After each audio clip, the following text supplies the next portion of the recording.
Everyone thinks the image of the beast appears in one place.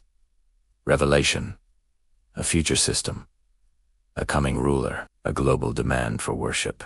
But what if the image of the beast did not begin in Revelation? What if it began in Genesis? The Bible opens with an image, and it closes with an image. Between those two images is a war. Not a political war, not a military war. An image war. Tonight, we trace that pattern from Eden to Revelation, and what you LLC changes how you read the entire Bible. Genesis 1:26. Let us make man in our image, after our likeness. The Hebrew word for image is slam. It means statue, representation, carved likeness. In the ancient Near East, a king would place his image in distant territories to mark authority. Humanity was placed in creation as God's living image. Not idols, living, breathing reflections of divine authority. This is foundational. Human beings are not random biological organisms. They are representational beings. We were designed to reflect something. That's where the war begins. The serpent does not simply tempt Eve to eat fruit. He tempts her with you will be like God. Notice the strategy. Humanity already bore God's image, but the serpent suggests you can possess it independently. This is the first counterfeit elevation. The image of God was not removed in Eden, but it was fractured. The corruption begins not by erasing the image, but by distorting it. Genesis 6 introduces something radical. The sons of God take wives from the daughters of men. The result, Nephilim. If the text implies supernatural corruption, then the issue was not merely violence. It was alteration. Genesis 6:12 says, all flesh had corrupted its way upon the earth. The Hebrew word for corrupted implies ruined structure, destroyed integrity, perverted design. The flood was not just punishment, it was containment, preservation of the original image-bearing line. Noah is described as perfect in his generations. Tamim, unblemished. The flood becomes an image reset. Genesis 11, the Tower of Babel. Most people say it was about pride, but examine the language. Let us make a name for ourselves. Name equals identity, reputation, authority. They build a structure to reach heaven. In ancient cultures, ziggurats functioned as gateways between heaven and earth. Humanity attempts to engineer access. The first global system, the first unified rebellion. God scatters them. Why? Because centralized defiance accelerates corruption. Babel is not the end of the image war. It is escalation. Now move forward to Daniel 3. Nebuchadnezzar builds a golden image. He commands worship.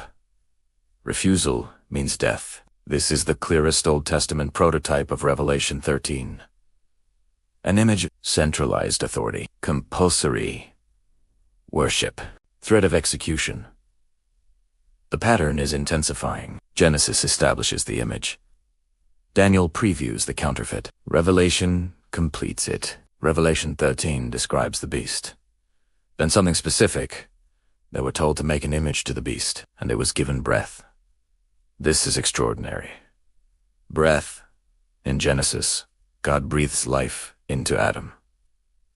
In Revelation, something breathes life into an image. Counterfeit creation. The final rebellion is not merely political. It is ontological. It attempts to redefine what it means to be human. The mark is connected to worship. Worship is connected to image allegiance. This is not about technology alone. It is about loyalty. Which image do you reflect? Now see the full pattern. Genesis 1. Humanity made in God's image. Genesis 3, image distorted. Genesis 6, image corrupted structurally. Genesis 11, image centralized in rebellion. Daniel 3, image enforced through threat. Revelation 13, image globally worshipped. The Bible is not random. It is architected. It begins with image. It ends with image. And in Revelation 22, The redeemed are described as bearing God's name. Image restored.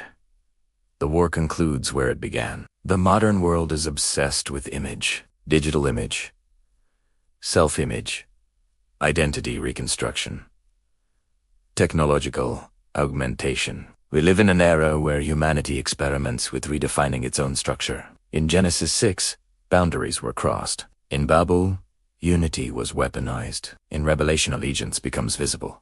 The question is not merely future prophecy. The question is trajectory. Which direction is civilization moving? Toward restoration or toward imitation? The beast does not create something new. He imitates. That is his strategy. He mirrors God's structure. God, image, worship. Beast, image, worship. One restores humanity. The other reprograms it. This is not mythology. It is theological symmetry. If the image of the beast was foreshadowed in Genesis, then Revelation is not an isolated prophecy. It is the final chapter of a long war. A war over representation. A war over worship. A war over what it means to be human. Genesis tells us who we were created to reflect. Revelation reveals what humanity may choose instead. The question is not whether the image will appear. The question is, which image are you already becoming? Because the war did not begin at the end. It began in Eden, and it has been unfolding ever since.